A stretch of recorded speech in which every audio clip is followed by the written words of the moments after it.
नमस्कार, जय हिंद। मैं आपका दोस्त राम रघुवंशी स्वागत करता हूं आपका अपने YouTube channel online study with DK पर। साथियों, जैसा कि आप लोगों को पता है, रीट की एग्ज़ाम जल्द ही होने वाली है। उसी के अंतर्गत जो हमारी पर्यावरण अध्ययन के अंतर्गत पिछले प्रश्नों की जो सीरीज चल रही थी, पिछले वर्ष में आए हुए प्रश्नों की जो सीरीज चल रही थी, उसी सीरीज को आगे बढ़ाते हुए आज की क्लास में हम करने वाले हैं 101 से लेकर 150 तक के प्रश्न। इससे पहले सर 100 प्रश्न कहाँ पे करवाए? प्यारे बच्चों, यदि आप लोगों ने नहीं देखा है तो पिछली क्लास जरूर देखिए आप, जिनमें मैंने 2011 से लेकर 2023 तक जो प्रश्न आए हुए हैं उनमें से लगातार वर्षों के साथ मैंने 11 के, 12 के, 15 के, 17 के और आज कहीं ना कहीं हम लोग पूरे 21 तक के प्रश्नों को कवर करने वाले हैं। ठीक, यदि आपने वीडियो को नहीं देखा है तो पहले जाकर देख लीजिए, और यदि देख लिया है तो चलिए कंटिन्यू आगे की ओर बढ़ते हैं, जिसमें बहुत ही अच्छे अच्छे प्रश्नों को हमने लिया है। स्क्रीन पर जैसे आप देख सकते हैं बहुत ही प्यारा सा प्रश्न दिया है कि राजस्थान की वस्त्र नगरी का क्या नाम है। तो हम जानेंगे इसके बारे में भी और तमाम पहलू के बारे में जानेंगे जो प्रश्नों के साथ जरूरी है। ठीक है, तो चलिए ज़्यादा समय व्यतीत ना करते हुए बढ़ते हैं हमारे आज के मोटिवेशनल थॉट के साथ आगे। जो हो गया उसे सोचा नहीं करते, जब मिल गया उसे खोया नहीं करते, हासिल उन्हें होती है सफलता जो वक्त और हालात पर रोया नहीं करते। ठीक है, जैसा समय चल रहा है उस समय के अनुसार अपने आप को ढाल लेना चाहिए। यदि पिछले समय में यदि सही नहीं हुआ है तो बार बार उसी चीज के बारे में सोचना नहीं चाहिए दोस्त। चलिए इसी के साथ क्लास की शुरुआत करते हैं आज के पहले प्रश्न के साथ। मैंने अभी भी आप लोगों से कहा है, ये मैंने मेरे मन से प्रश्न नहीं जोड़े हैं, ये वही प्रश्न है जो एग्जाम में आए हुए हैं। आप प्रश्न पत्र उठाकर देख लीजिए, हुबहू आपको यही प्रश्न मिलने वाले हैं। ठीक है, तो पहला इस प्रश्न आपकी स्क्रीन पर, सतत एवं व्यापक मूल्यांकन जिसे हम बोलते हैं बच्चों CCE का मुख्य उद्देश्य क्या है? तो CCE का मुख्य उद्देश्य आप लोगों को बताना है। तो इसका मुख्य उद्देश्य दिया है, विद्यालय में उपस्थित के समय बालकों के प्रत्येक पहलू का मूल्यांकन करना। दूसरा है विद्यालय में उपस्थित के समय बालक की रुचि का मूल्यांकन करना। विद्यालय में उपस्थित के समय बालक के ज्ञान एवं बोध का मूल्यांकन करना। विद्यालय में उपस्थिति के समय बालक के कौशलों का मूल्यांकन करना। तो इस प्रश्न का उत्तर हो जाएगा बच्चों कि विद्यालय में उपस्थित के समय बालक के प्रत्येक पहलू का मूल्यांकन करना CCE कहलाता है। वहीं CCE की यदि अपन बात करते हैं, इसका जो फुल फॉर्म होता है याद रखिएगा, कंटिन्यूअस एंड कॉम्प्रहेंसिव इवैल्यूएशन, जो कि एग्जाम में कभी कभी पूछ लिया जाता है। कंटिन्यूअस एंड कॉम्प्रहेंसिव इवैल्यूएशन इसका फुल फॉर्म होता है। ठीक है, अगला IEEP का पूर्ण रूप क्या है? आपके सामने बहुत ही शानदार प्रश्न है, बताइएगा IEEP का पूर्ण रूप क्या होगा? International environmental education project, international environment education programme, Indian environmental education project, Indian environmental education programme. तो देखिए आपको इसी तरह से ऑप्शन आएंगे जो कंफ्यूज करेंगे। तो प्यारे बच्चों, आपको कंफ्यूजन नहीं करना है, क्योंकि मैं आप लोगों को यहाँ पर उत्तर बता रहा हूँ। तो इस प्रश्न का उत्तर हो जाएगा आपका B वाला। ठीक, अब इसी के साथ कुछ एग्जाम में आपके आने वाले प्रश्नों की मैं चर्चा कर लूँ इसके साथ जो आ जाए। जैसे HIV के बारे में कभी पूछ ले आपसे कि HIV का फुल फॉर्म क्या है, तो HIV का फुल फॉर्म याद रखिएगा, human immuno deficiency, immuno deficiency है ना, डेफिशिएंसी वायरस। डेफिशिएंसी के बाद क्या हो जाएगा? इसमें वायरस हो जाएगा, डेफिशिएंसी वायरस। ये एग्जाम में पूछा जाता है, ये एक वायरस है और इस वायरस की वजह से होने वाला जो रोग है वो रोग का नाम क्या है? एड्स। ठीक है, इसकी वजह से होने वाला रोग कौन सा? एड्स है। तो एड्स का फुल फॉर्म भी मैं लिख दूं यहाँ पर, एक्वायर्ड है ना, इम्यूनो डेफिशिएंसी हुबहू आ जाएगा। एस का मतलब आ जाएगा यहाँ पर क्या? सिंड्रोम आ जाएगा। ठीक है, ये आप लोग याद रखिएगा।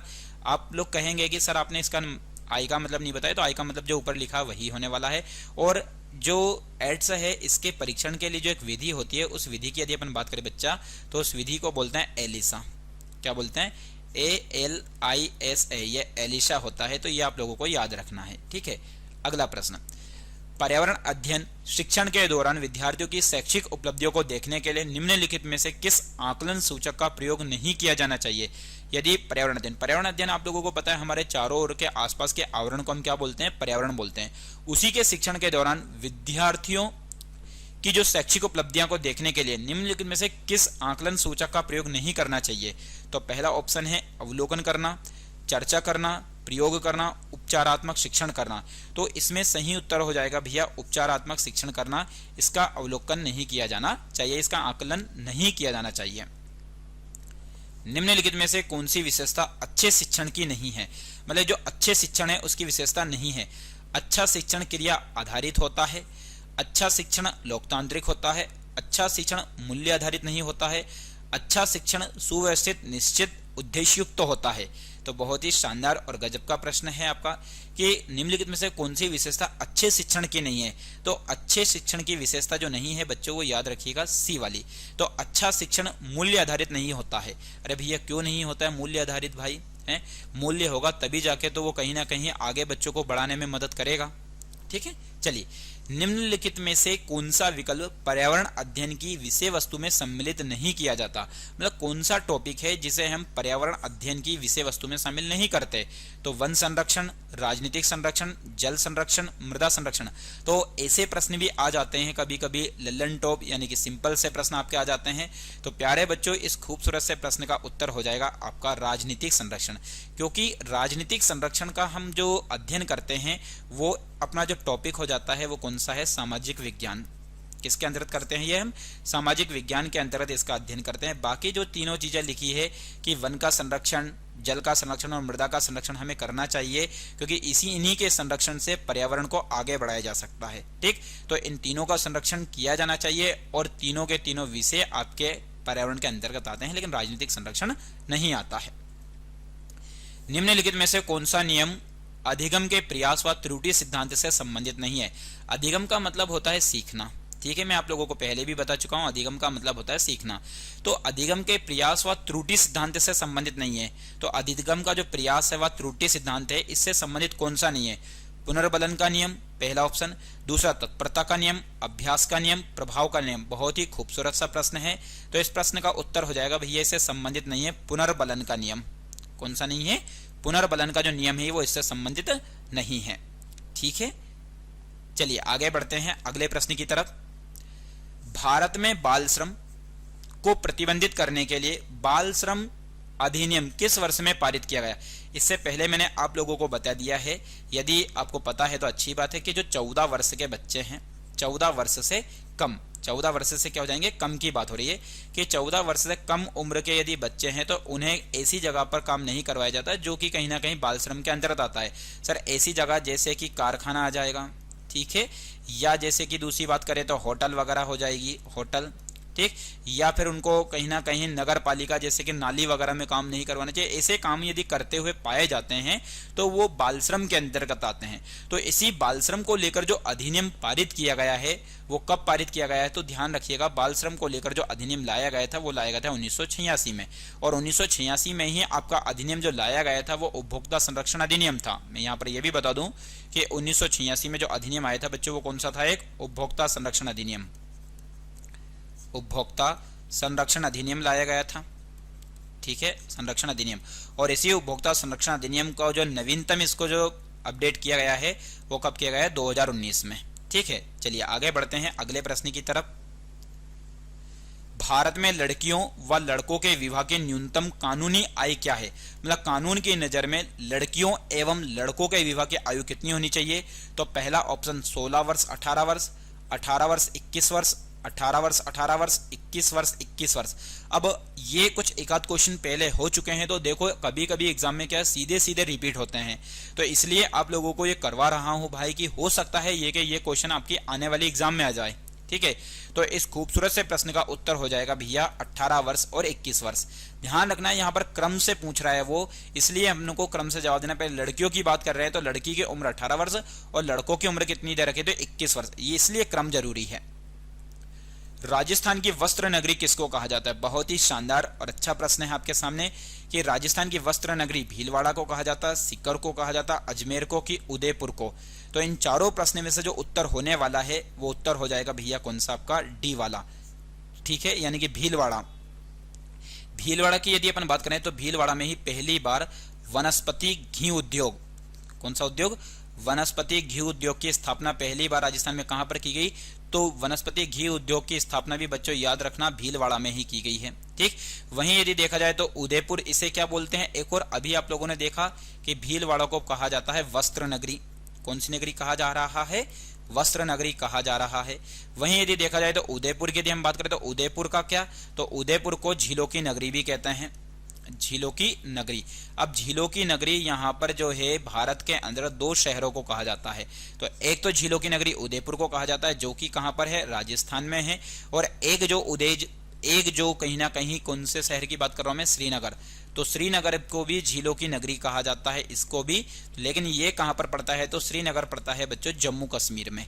ये एक कंफ्यूजन करने वाली बात है, लेकिन आप लोगों को याद रखना है। लेकिन अब जैसे झीलों की बात आई है तो मैं आपको एक और बात बता दूं कि जो मध्य प्रदेश राज्य है, मध्य प्रदेश राज्य, इस मध्य प्रदेश राज्य का जो एक शहर है भोपाल, जो मध्य प्रदेश की राजधानी है, इस मध्य प्रदेश को झीलों की नगरी भी कहा जाता है, झीलों की नगरी।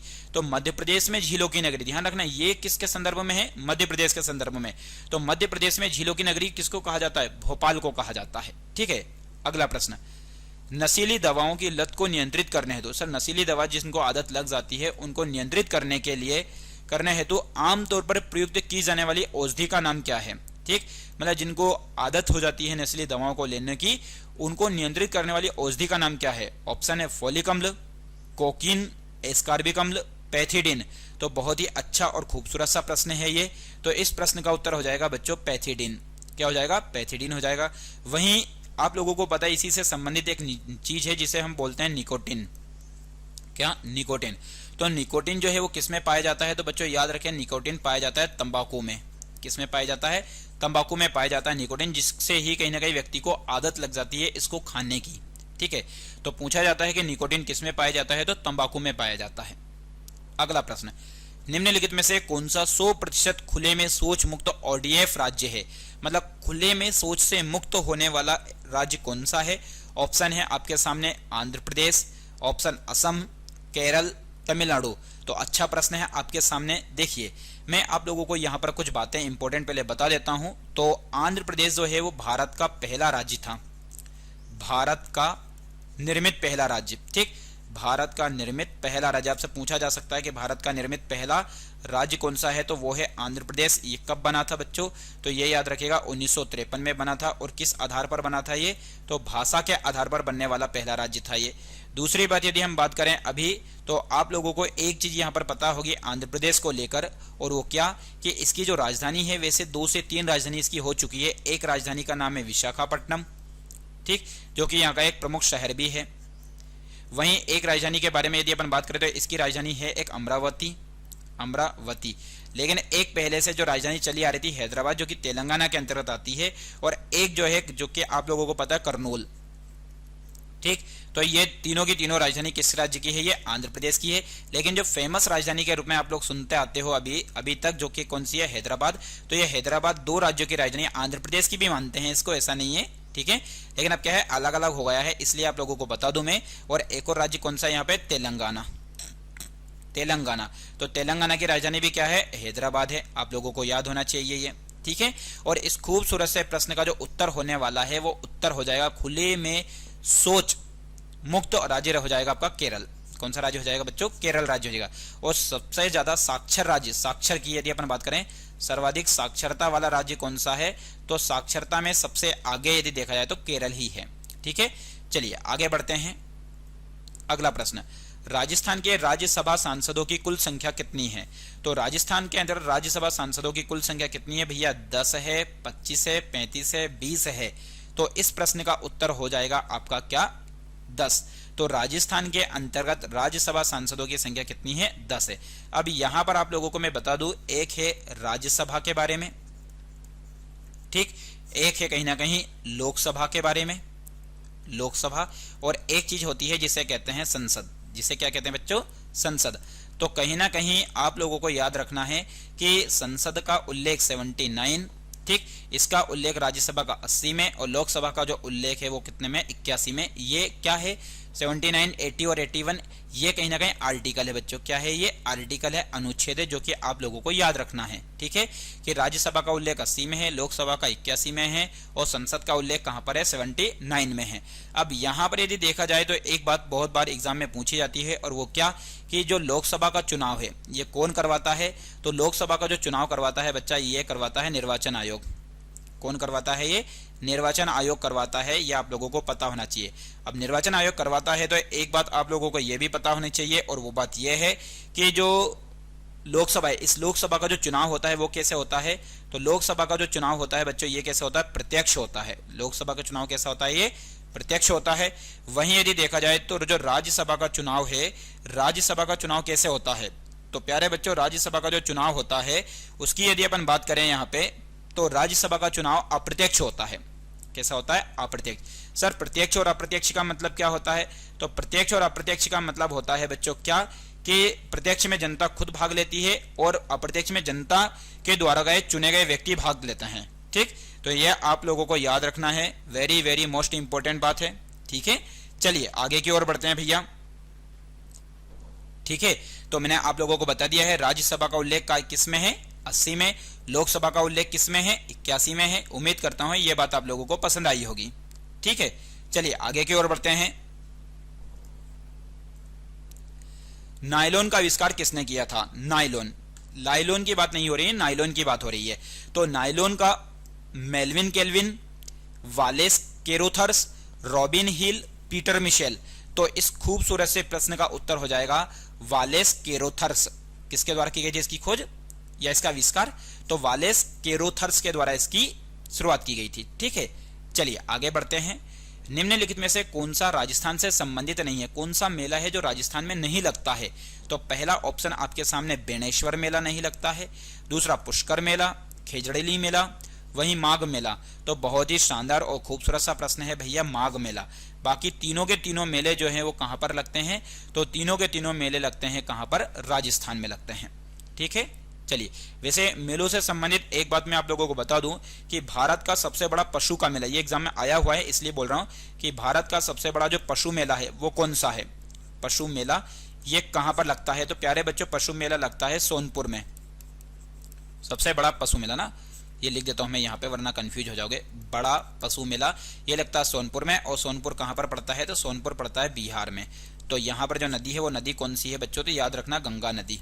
कहां पर लगता है? इसके आसपास जो नदी है वो नदी कौन सी है? गंगा। अगला, भारत में प्रथम यात्री रेलगाड़ी की शुरुआत कब हुई थी? भारत में पहली बार रेलगाड़ी की जो शुरुआत हुई थी वो कब हुई थी? 1920 में, 1856 में, 1853 में, 1959 में। तो प्यारे बच्चों, आप लोगों को याद रखना है यहाँ पर ऑप्शन 1920, 1856, 1853, 1959। तो इस खूबसूरत से प्रश्न का उत्तर हो जाएगा 1853 में। कब हुई थी? 1853 में। अब आप लोगों को मैं बता दूं, जैसे कि यहाँ पर 1920 आया है, तो 1920 में ही एक आंदोलन स्टार्ट होता है जो कि असहयोग आंदोलन। गांधी जी के द्वारा जिस आंदोलन की शुरुआत की गई थी उस आंदोलन का नाम क्या था? असहयोग आंदोलन शुरू किया गया था, जो कि कब समाप्त? असहयोग आंदोलन शुरू कब हुआ? 1920 में। और समाप्त कब हो गए थे? तो ये समाप्त हो गया था 1922 में। ठीक, अब 1922 में ही कैसे? तो आप लोगों को पता है 1922 के समय में ये घटना हुई थी जिसे बोलते हैं चोरी चोरा कांड की घटनी। चोरी चोरा कांड, ठीक, कांड की घटना।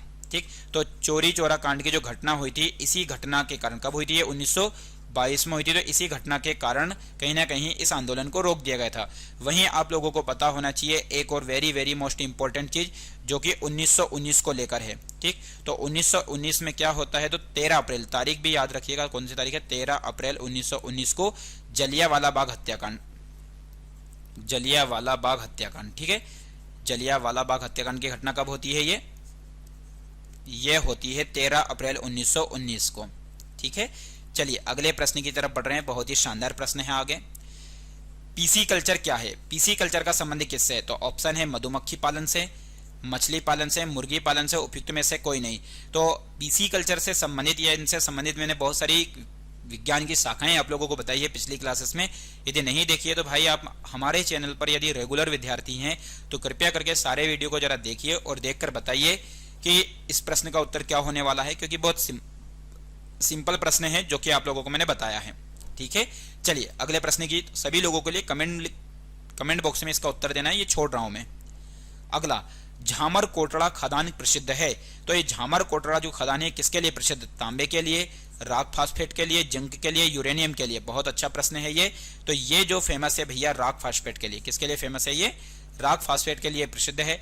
जैसे कि आप लोगों को पता है केजीएफ के बारे में आप लोगों ने सुना होगा, केजीएफ मूवी भी बनी है और केजीएफ जो मूवी बनी है ये कहीं ना कहीं एक खदान के नाम पर ही बनी है। इसका पूरा नाम है कोलार गोल्ड फील्ड, और ये कोलार गोल्ड फील्ड जो है ये खदान, ध्यान रखना, ये कहां पर है? ये कर्नाटक में है। तो कर्नाटक में एक फेमस है जिसका नाम है क्या भैया? सोनार एवं हट्टी की खान। सोनार एवं हट्टी की खान जो है, हट्टी एवं, हाँ हट्टी है ना, तो ये जो खान है ये कहीं ना कहीं कहाँ की प्रसिद्ध है? ये कहाँ पर है? ये कर्नाटक में है। किसके लिए प्रसिद्ध है? तो ये गोल्ड के लिए प्रसिद्ध है। किसके लिए? गोल्ड के लिए। वहीं यदि देखा जाए तो आप लोगों को कुछ बातें बता दूं, जैसे कि पन्ना, ये पन्ना भारत के कहाँ पर पड़ता है? तो पन्ना भारत में पड़ता है मध्य प्रदेश में। तो वो जो क्षेत्र है वो किसके लिए प्रसिद्ध है बच्चा? तो ध्यान रखना, ये प्रसिद्ध है किसके लिए? हीरा के लिए प्रसिद्ध है। और वहीं हीरा तराशने का कारखाना यदि पूछा जाता है तो हीरा तराशने का कारखाना, जैसे राजस्थान की बात करें तो या रत्नों को तराशने का कारखाना जो है वो कहां पर है? जयपुर में। राजस्थान की बात कर रहा हूं, ध्यान रखना, कहां पर ये? राजस्थान में। रत्नों को तराशने, ये हीरा एक रत्न ही है, तो रत्न को तराशने का कारखाना कहां पर है? ये जयपुर में है। अगला प्रश्न, निम्नलिखित में से कौन सा रोग संक्रामक है? एक होता है संक्रामक, एक होता है असंक्रामक। संक्रामक का मतलब होता है जो एक व्यक्ति से दूसरे व्यक्ति में फैलता है। एक व्यक्ति से दूसरे व्यक्ति में फैलता है भैया ना, एक व्यक्ति से दूसरे व्यक्ति में, दूसरे व्यक्ति में फैलने वाले रोग को हम बोलते हैं क्या? संक्रामक रोग बोलते हैं। और जो एक व्यक्ति से दूसरे व्यक्ति में नहीं फैलते हैं उन्हें हम बोलते हैं क्या? तो उसे बोलते हैं असंक्रामक। दोनों रोग होते हैं ये, ठीक है, संक्रामक होते हैं और एक असंक्रामक होते हैं, ठीक है। तो यहां पर पूछा है संक्रामक रोग कौन सा है, तो इस प्रश्न का उत्तर जो होने वाला है वो है डिप्थीरिया। कौन सा है बच्चों? डिप्थीरिया है। बाकी जैसे कि मान के चलिए किसी को डायबिटीज हो गया, मधुमेह, तो जरूरी नहीं है कि दूसरे व्यक्ति के संपर्क में आने पर उसको भी हो। हृदयघात मतलब कि अटैक वगैरह आ जाए तो जरूरी नहीं है कि किसी एक व्यक्ति को अटैक आए तो दूसरे को भी आ जाए, ठीक है ना। उच्च रक्तचाप यानी कि किसी का ब्लड प्रेशर बढ़ जाता है तो जरूरी थोड़ी नहीं कि सामने वाला का भी ब्लड प्रेशर बढ़ जाए। तो ये जो रोग हैं ये संक्रामक नहीं है। बाकी डिप्थीरिया जो है वो कैसा रोग है? संक्रामक रोग है। चलिए यहां पर निम्नलिखित में से कौन सा परीक्षण एचआईवी से प्रत्यक्ष संबंधित है? अभी स्टार्टिंग में ही मैंने आप लोगों को बताया था, यदि आप लोगों को याद है तो बहुत अच्छी बात है। पहला ऑप्शन है विडाल टेस्ट, एमपी, ईएसआर और एलिसा। तो इस प्रश्न का उत्तर हो जाएगा क्या? एलिसा। ठीक, पहला ही प्रश्न या दूसरा प्रश्न था जिसमें आप लोगों को बताया था। देखो इसका प्रश्न भी आ गया है। तो एड्स के बारे में कहें या एचआईवी का, तो एचआईवी एक वायरस है जिससे होने वाला रोग एड्स है और उसके परीक्षण के लिए जो टेस्ट किया जाता है वो कौन सा है? एलिसा टेस्ट किया जाता है। और वहीं विडाल की बात यदि करें हम, तो विडाल के बारे में आप लोगों को यदि पता हो, टाइफाइड, किसकी बात करूं मैं? टाइफाइड। तो टाइफाइड का उपचार किया जाता है, तो उस उपचार के लिए जो परीक्षण किया जाता है उस परीक्षण का नाम क्या है बच्चों? विडाल टेस्ट है, याद रखें। टाइफाइड को भी यदि मोतीझरा भी बोलते हैं, मोतीझरा, ठीक, इसको क्या बोलते हैं? मोतीझरा भी बोलते हैं, याद रखिएगा आप, ठीक है। मोतीझरा, कुछ लगे मोतीजीरा भी कहते हैं। चलिए, भारत में पल्स पोलियो टीकाकरण कार्यक्रम कब आरंभ किया गया?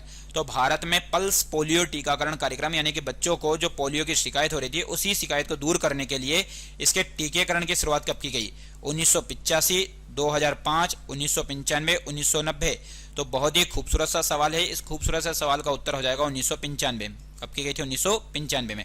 आप लोगों को बता दूं यहाँ पर बहुत ही अच्छा एक प्रश्न है इन वर्ष के अंतर्गत। तो वो वर्ष के अंतर्गत आपको पता है 1991। तो 1991 में जो हमारे भारत के वित्त मंत्री थे उनका नाम क्या था? वित्त मंत्री इस दौर में, तो वित्त मंत्री की यदि अपन बात करें तो मनमोहन सिंह जी, है ना, मनमोहन सिंह। अब मनमोहन सिंह जी जो वित्त मंत्री थे, इन्हीं के द्वारा भारत में 1991 के दौरान क्या काम किया गया था? तो ध्यान रखिएगा, एलपीजी की शुरुआत की गई थी। किसकी? एलपीजी, लिबरलाइजेशन, प्राइवेटेशन, ग्लोबलाइजेशन की शुरुआत की गई थी, जो कि आप लोगों को याद रखना है। इसलिए उदारीकरण का जो जनक है वो कहीं ना कहीं हम मनमोहन सिंह जी को मानते हैं। चलिए अगला प्रश्न, निम्नलिखित में से उस त्योहार को चुनिए जो श्रावण की पूर्णिमा को मनाया जाता है। बहुत बढ़िया प्रश्न है। श्रावण का मतलब होता है बच्चों सावन। क्या होता है? सावन। तो सावन के महीने में मनाया जाने वाला जो त्योहार है वो कौन सा है?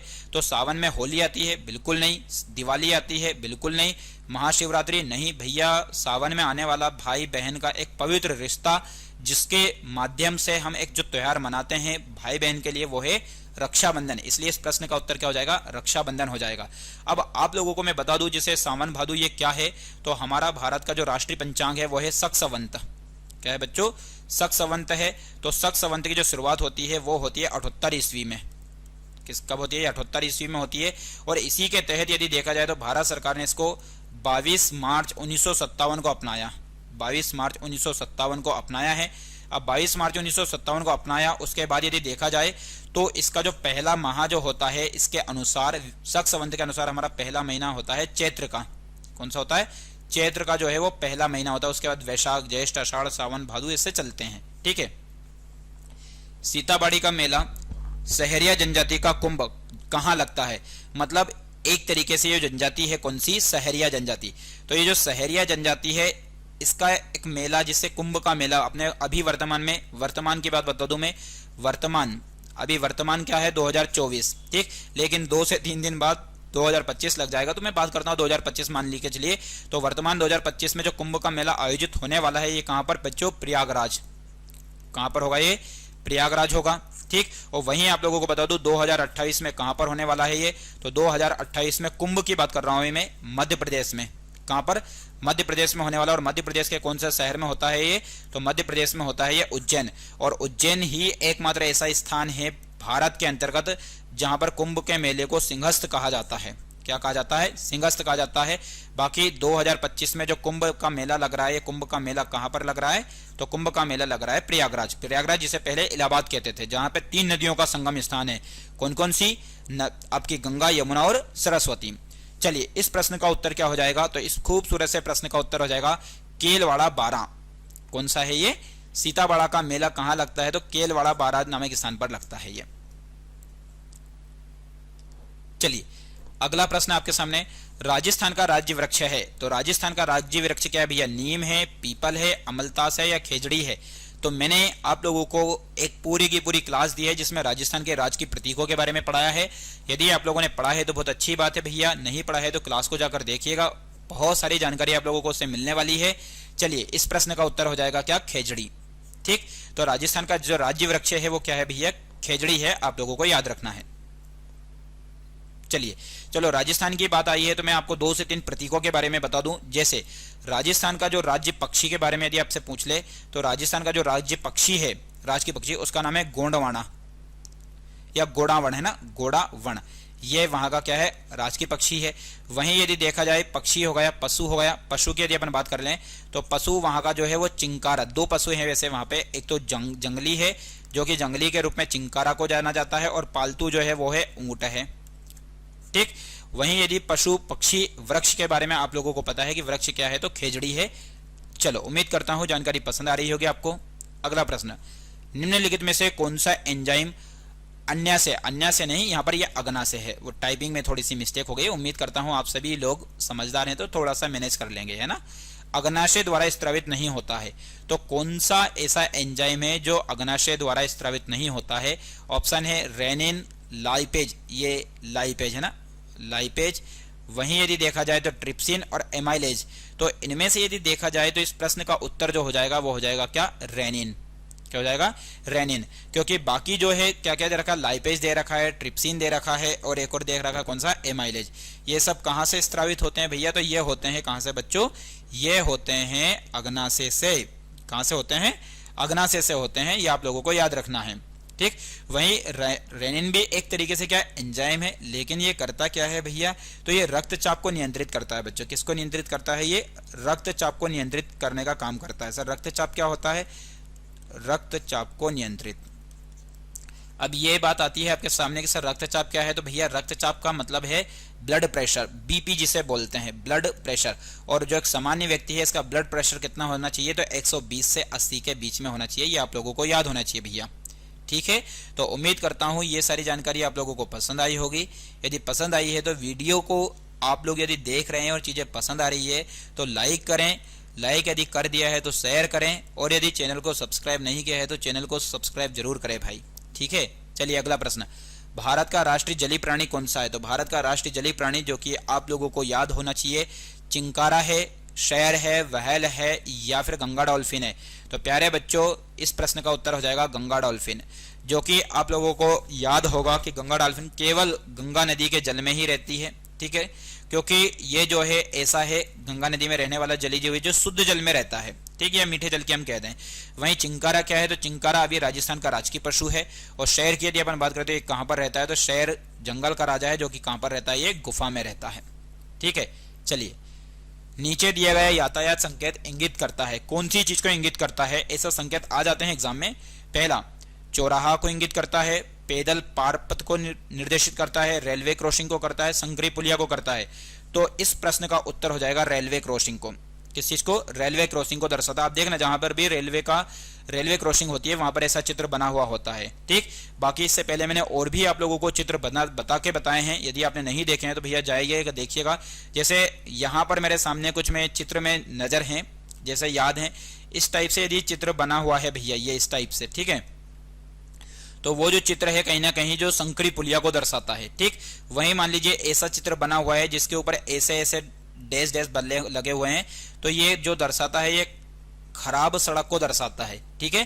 तो आप लोगों ने यदि वीडियो देखें तो अच्छी बात है, नहीं देखें तो पुराने जो मैंने प्रश्न करवाए हैं उनमें कुछ संकेत दिए हैं, उनको देख लीजिएगा एक बार। राजस्थान में किस देवता को ऊंटों का देवता के नाम से जाना जाता है? बहुत ही शानदार प्रश्न है भैया। ऊंटों का देवता मतलब ऊंटों में प्रमुख देवता के रूप में उनको जाना जाता है। गोगा जी को, रामदेव जी को, पाबू जी को, भूमिया जी को। तो ऊंटों का जो देवता है, ऊंटों का देवता किसको कहा जाता है? तो ऊंटों का देवता कहा जाता है पाबू जी को, ठीक। किसको कहा जाता है? पाबू जी को कहा जाता है। अब इसी से मुझे याद आया कि गुरुओं का देवता, ठीक, गुरुओं का देवता किसको कहा जाता है? गुरुओं का देवता। तो ध्यान रखिए ये कहा जाता है, एक ग्रह है, उस ग्रह का नाम है क्या? बृहस्पति। कौन सा ग्रह है?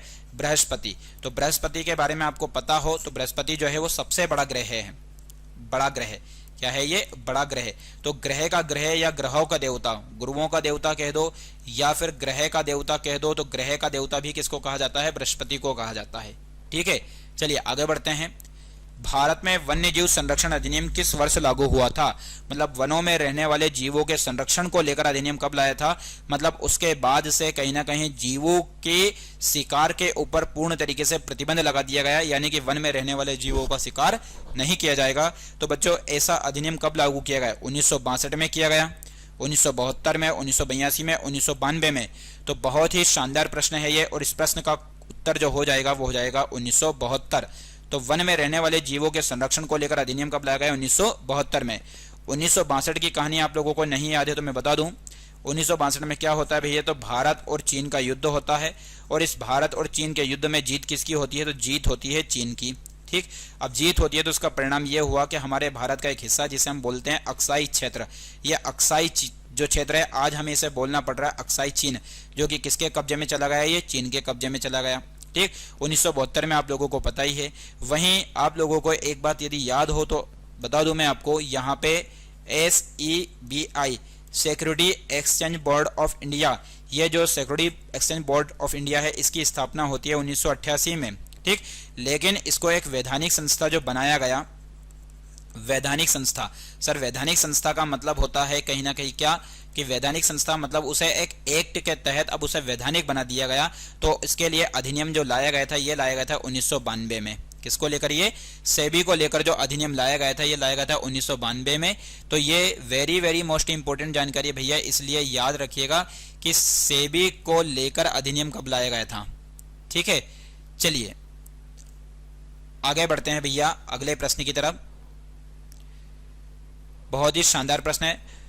जो जातियों की रेड डाटा बुक प्रकाशित करता है, ठीक है भैया करता है, तो उसको लेकर यदि अपन बात करें वह संगठन कौन सा है? जो रेड डाटा बुक जारी करता है तो वो संस्थान कौन सा है, वो संगठन कौन सा है? तो ऑप्शन है ICFR, दूसरा WWF, ठीक, वर्ल्ड वाइड फंड, वहीं IUCN या UNEP।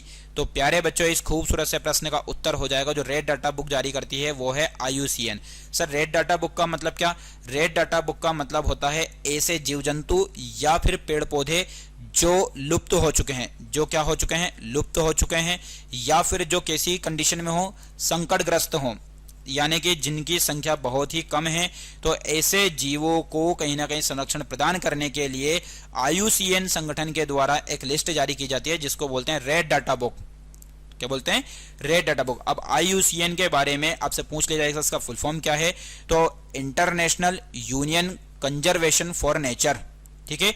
वहीं UNP पर्यावरण को लेकर एक महत्वपूर्ण संगठन है, United Nation Environment Programme, United Nation Environment Programme, World Wide fund.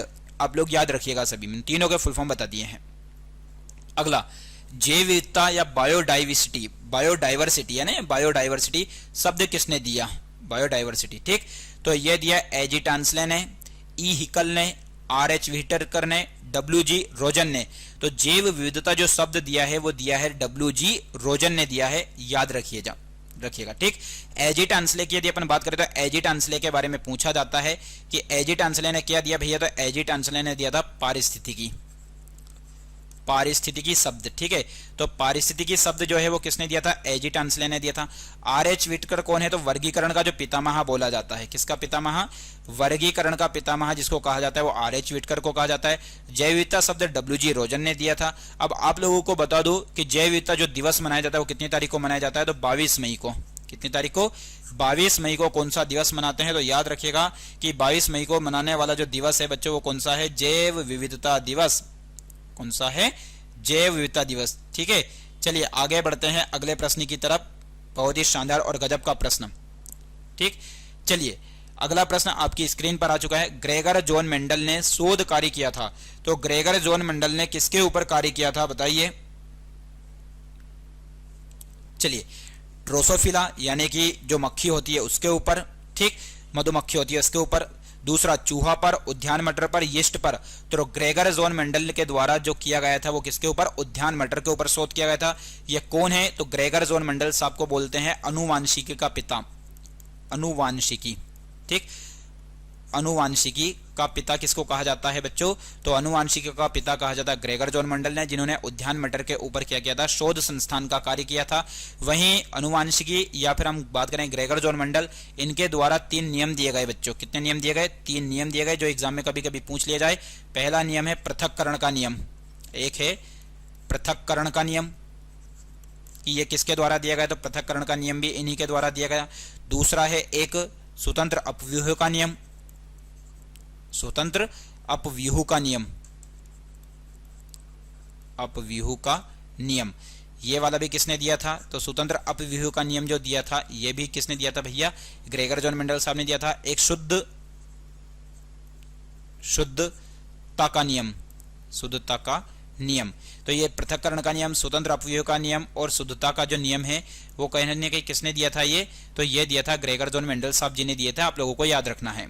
आगे, प्रथम भारतीय अंतरिक्ष यात्री कौन थे? तो प्रथम भारतीय अंतरिक्ष यात्री कौन थे? पहला ऑप्शन है कल्पना चावला, सुनीता विलियम्स, राकेश शर्मा या राजा चेरी। तो इस खूबसूरत से प्रश्न का उत्तर होने वाला है भैया क्या? तो इस प्रश्न का उत्तर होने वाला है राकेश शर्मा। क्या होने वाला है? राकेश शर्मा। अंतरिक्ष यात्री कौन थे?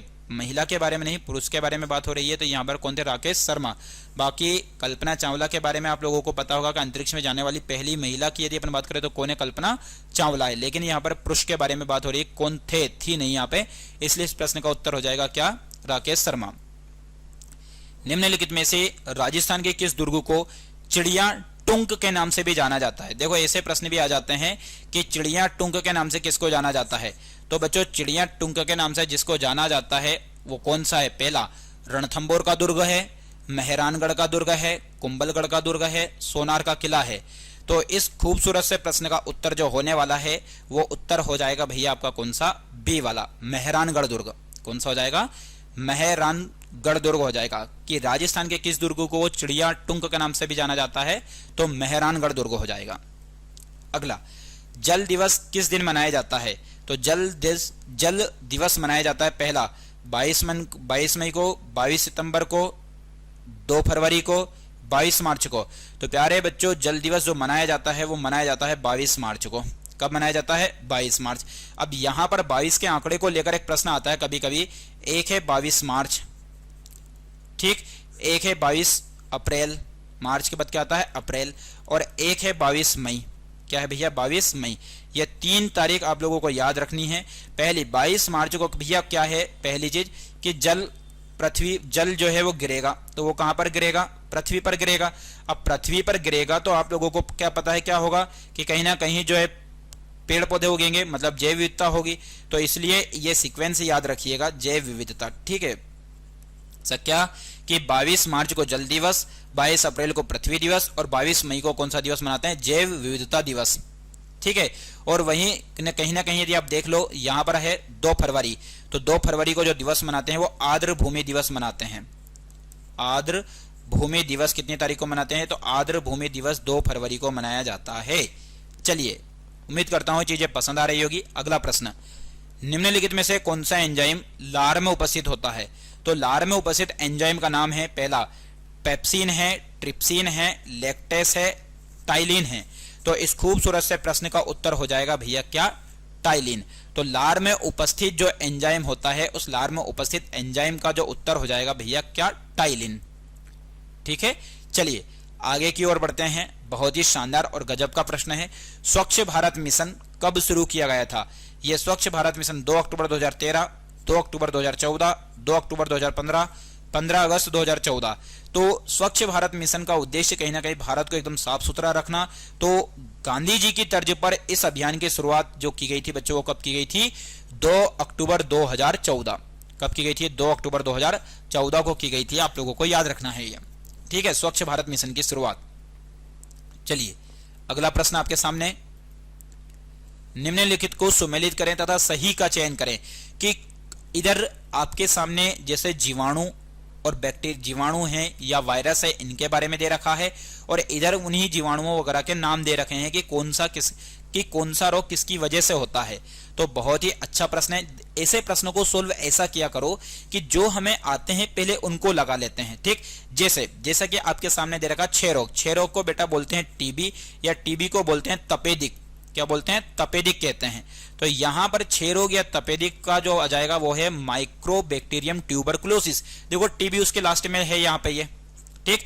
तो तीसरे का बा वाला, तीसरे का बा कहां पर दे रखा है, तो तीसरे का बा ऐसे प्रश्नों में देखो इस तीसरे का बा केवल एक जगह दे रखा है। चलो और देख लेते हैं कि भैया मलेरिया जो होता है ये किसके द्वारा होता है, तो मलेरिया जो होता है प्लाज्मोडियम, यानी कि पहले का सा।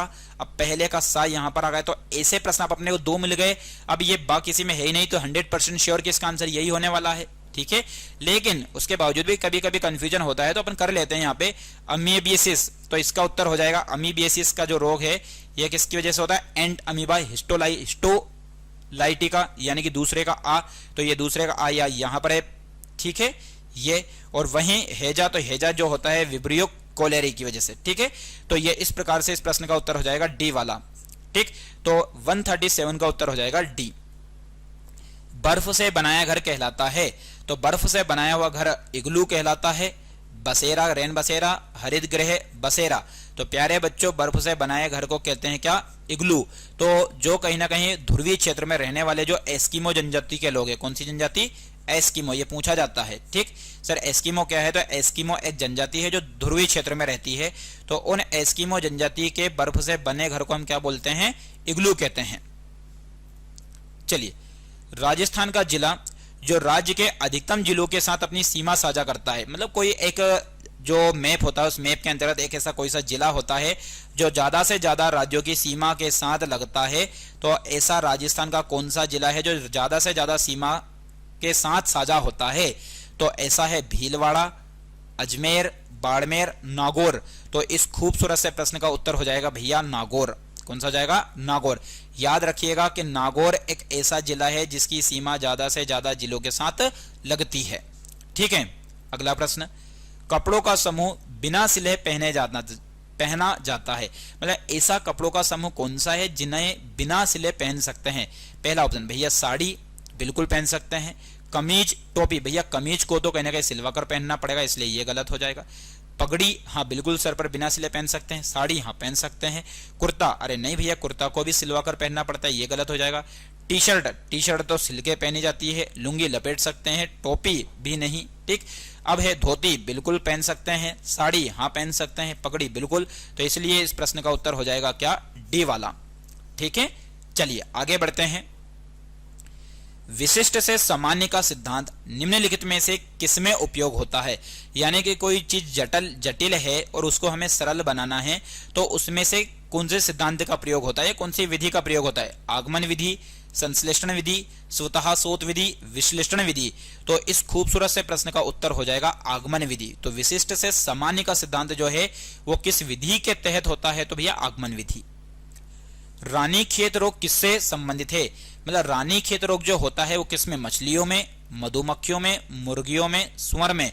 तो रानीखेत जो रोग होता है ये रानीखेत रोग होता है मुर्गियों में। तो ये केवल मुर्गियों में ही होता है, बाकी इन मुर्गियों के अलावा दूसरों में नहीं होता है, दूसरे जानवरों में। ठीक, जैसे ब्लू टंक रोग हो गया, ये मैंने आप लोगों को पहले पढ़ाया है लेकिन मैं आपको बता दूं, ये जैसे ब्लू टंक हो गया। अब ये ब्लू टंक रोग जो है ये किस में होता है? तो ब्लू टंक जो रोग होता है वो कहीं ना कहीं भेड़ में होने वाला होता है। ठीक, चलिए आगे। जैसे थनावा रोग जो होता है वो सभी पशुओं में होता है, लेकिन रानीखेत किस में होता है? ये मुर्गियों में होता है। पर्यावरण के जैविक घटक हैं, तो पर्यावरण के भैया जैविक घटक में पहला ऑप्शन पौधे, पहाड़, मैदान, नदियां। तो आप लोगों को यहां पर क्लियर होना चाहिए सभी बच्चों को कि जैविक घटक क्या है। तो जैविक घटक सिंपल सी बात है, जिनमें क्या पाया जाता हो? जीव पाया जाता हो, उन्हें हम जैविक घटक बोलते हैं। और अजैविक घटक वो हैं जिनके अंतर्गत जीव नहीं पाया जाता। सिंपल सी भाषा, अजैविक जिनमें क्या नहीं होता है? जीव नहीं होता है।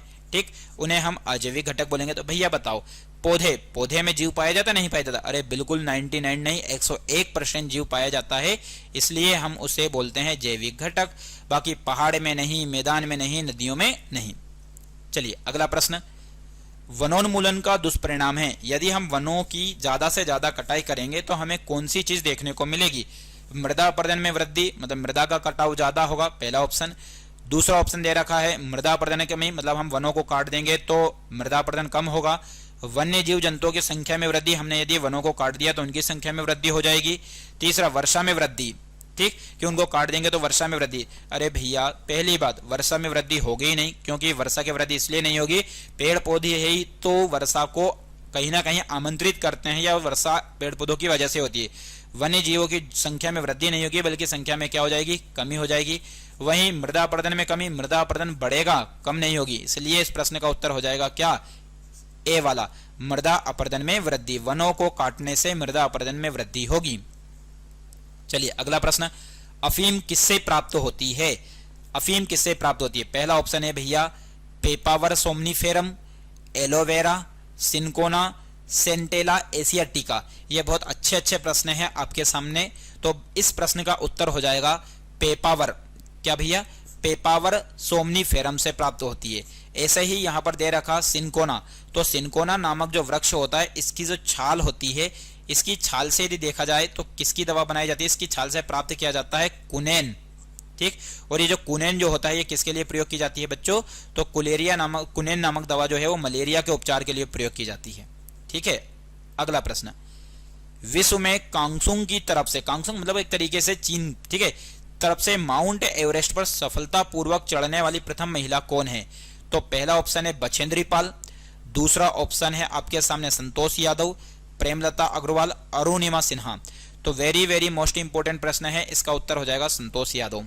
ठीक, बाकी मैं आप लोगों को बता दूं कि मतलब पहली महिला जो माउंट एवरेस्ट पर चढ़ी उनका नाम क्या आता है? बछेंद्री पाल, पहली महिला के रूप में। ठीक, और कहीं ना कहीं दिव्यांग, मतलब जो पैरों से विकलांग होने के बावजूद भी जिन्होंने कहीं ना कहीं माउंट एवरेस्ट की ऊंचाई को पार किया है, वो महिला यदि कोई है तो भैया वो है अरुणिमा सिन्हा।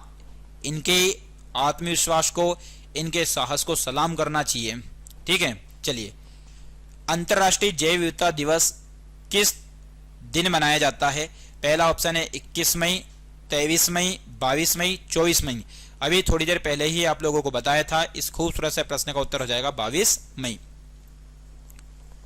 भारत में रेडियो प्रसारण की शुरुआत किस वर्ष हुई? तो भारत में रेडियो के प्रसारण की शुरुआत 1926 में हुई, 1927 में, 1928 में, 1929 में। तो भारत में रेडियो प्रसारण की जो शुरुआत होती है बच्चों, वो रेडियो प्रसारण की शुरुआत होती है 1927 में। कब होती है? 1927 में। 148 का आंसर है बी। अब यहां पर आपको मैं बता दूं, जैसे सन आया है तो 1928 में क्या होता है? तो 1928 में भारत में साइमन कमीशन आता है। कौन सा कमीशन? Simon commission. अब साइमन कमीशन जो था, इसे कहीं ना कहीं एक श्वेत पत्र, या इस साइमन कमीशन के अंतर्गत सारे लोग गोरे थे, श्वेत थे, ठीक। इसीलिए साइमन कमीशन को लेकर गो बैक के नारे लगाए गए, वापस जाओ। अब गो बैक के जब नारे लगाए गए तो इन्हीं गो बैक के नारे में हमारे भारत के एक महान व्यक्ति, जिसके बारे में आप लोगों को पता होगा, लाला लाजपत राय। लाला लाजपत राय। अब लाला लाजपत राय जी ने भी इसी की मांग उठाई कि भैया go back Simon commission, go back Simon commission. तो लाठीचार्ज के दौरान जो है इनकी क्या हो गई भैया? मृत्यु हो गई थी। लाठीचार्ज हुआ, और लाठीचार्ज के दौरान जिस व्यक्ति की मृत्यु हुई थी वो व्यक्ति कौन थे? लाला लाजपत राय, जिन्हें पंजाब केसरी कहा जाता है। क्या कहा जाता है? जिन्हें पंजाब केसरी कहा जाता है। यह कहानी इसी समय की है, साइमन कमीशन के टाइम की, ठीक है। बाकी इस प्रश्न का उत्तर है 1927। विटामिन ए की कमी से कौन सा रोग होता है? तो विटामिन ए की कमी से पहला स्कर्वी रोग होता है, रतौंधी रोग होता है। स्कर्वी, रतौंधी, रिकेट्स, बेरी। तो प्यारे बच्चों, विटामिन ए की कमी से होने वाला जो रोग है वो है रतौंधी। वहीं विटामिन सी की कमी से जो रोग होने वाला है वो कौन सा है? स्कर्वी। वहीं डी की कमी से होने वाला जो रोग है वो क्या है? रिकेट्स। और कहीं ना कहीं बी की कमी से होने वाला जो रोग है वो कौन सा है? बेरी। इनके आगे मैंने विटामिन नहीं लिखा है, आपको समझाने के लिए बता दिया है, ठीक है। और वहीं हमारा 150वां प्रश्न, यानी कि आज का 50वां प्रश्न है कि सौर परिवार का सबसे बड़ा ग्रह कौन सा है? तो सौर परिवार का सबसे बड़ा ग्रह पहला बृहस्पति, शनि, अरुण, वरुण। तो आप लोगों को पता होगा कि सबसे बड़ा ग्रह जो है वो कौन सा है? बृहस्पति है। बाकी सर्वाधिक उपग्रह यदि किसी के हैं, सर्वाधिक उपग्रह एग्जाम में पूछा जाता है कि सर्वाधिक उपग्रह वाला ग्रह कौन सा हो चुका है अब? तो सर्वाधिक उपग्रह हो गए हैं भैया किसके? शनि के। शनि ग्रह एक ऐसा ग्रह है जिसमें क्या पाई जाती है? वलय पाई जाती है। तो वलय वाला ग्रह भी किसको कहा जाता है? शनि को कहा जाता है। तो उम्मीद करता हूं अभी तक जो मैंने आपको क्वेश्चन पढ़ाए हैं उनकी व्याख्या से आप लोगों को कुछ जानकारी और अधिक प्राप्त हुई होगी। यदि आप लोगों को वीडियो पसंद आ रहा हो तो सभी विद्यार्थियों से निवेदन है कि वीडियो को लाइक करें, चैनल को सब्सक्राइब करें, ठीक है। तो सभी लोगों का जुड़ने के लिए बहुत बहुत धन्यवाद। जय हिंद, जय भारत।